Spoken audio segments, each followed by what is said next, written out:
നമ്മൾ റബീഉൽ അവ്വൽ വരുമ്പോൾ ഇങ്ങനെ പറയലുണ്ടല്ലോ ബിദ്അത്ത്.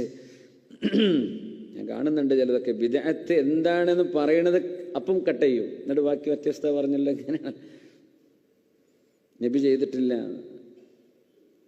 ഞാൻ അങ്ങനെ വെറുതെ ചോദിക്കുകയാണ്, മലയാളത്തിൽ നബി ഖുത്ബ ഓതിയിട്ടുണ്ടോ കൂട്ടരെ?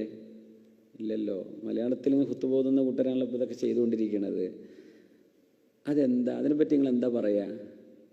എനിക്കത് മാത്രം പറഞ്ഞു തന്നാൽ മതി. നബി മലയാളത്തിൽ ഖുത്ബ ഓതിയിട്ടില്ല, അറബി അല്ലാത്ത ഭാഷകളിൽ ഖുത്ബ ഓതിക്കോളൂ എന്ന് നബി പറഞ്ഞിട്ടുമില്ല. പറഞ്ഞിക്കണോ? ഒരു ഹദീസ് ഉണ്ടോ? ഇല്ല. നിങ്ങളതൊക്കെ ചെയ്യണില്ലേ നാട്ടിൽ? ബെന്നുകുപ്പായിട്ടിട്ട് ഒരു ഹുർമത്തുല്ലാതെ തലമറക്കാതെ മെഹ്റാബിലേക്ക് മിമ്പറിൽ നിന്നിട്ട് പച്ച പ്രസംഗം ചെയ്യാറില്ലേ? മലയാളത്തിൽ നബി ചെയ്തിട്ടുണ്ടോ? അത് മാത്രമേ ഞാൻ ചോദിക്കുന്നുള്ളൂ. എന്നിട്ട് കുല്ലു ബിദ്അത്തിൻ ളലാല എന്ന് പറഞ്ഞതിന് നിങ്ങൾ എന്നിട്ട് അർത്ഥം വെക്കി. എന്താണ് ആ ഹദീസിൻ്റെ അർത്ഥം? അത് മുഴുവൻ പറയാൻ വിടൂല, എപ്പോഴും കട്ട് ചെയ്യണം. നബി തങ്ങൾ ചെയ്തില്ല എന്ന് വിചാരിച്ച് ബിദ്അത്തുൻ മുൻകറത്ത് എന്ന് പറഞ്ഞ സംഭവം ബിദ്അത്തുൻ ഹസനത്തുൻ രണ്ടുണ്ടെന്ന്.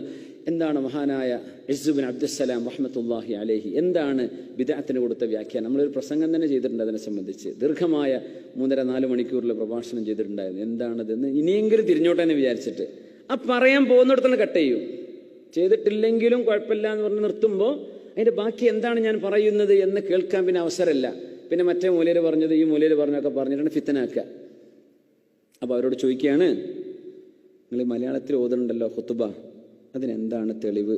ഇൻഷാ അല്ലാഹ് പറഞ്ഞു തരും. ഏത് ഹദീസാണ്, എവിടെയാണ്, ഏത് മിമ്പറിലാണ് നബി തങ്ങൾ മലയാളത്തിൽ ഓതിയത് എന്ന് പറഞ്ഞു തരൂ. ഇൻഷാ അല്ലാഹ് ബാക്കി ഞാൻ പറഞ്ഞു തരാം.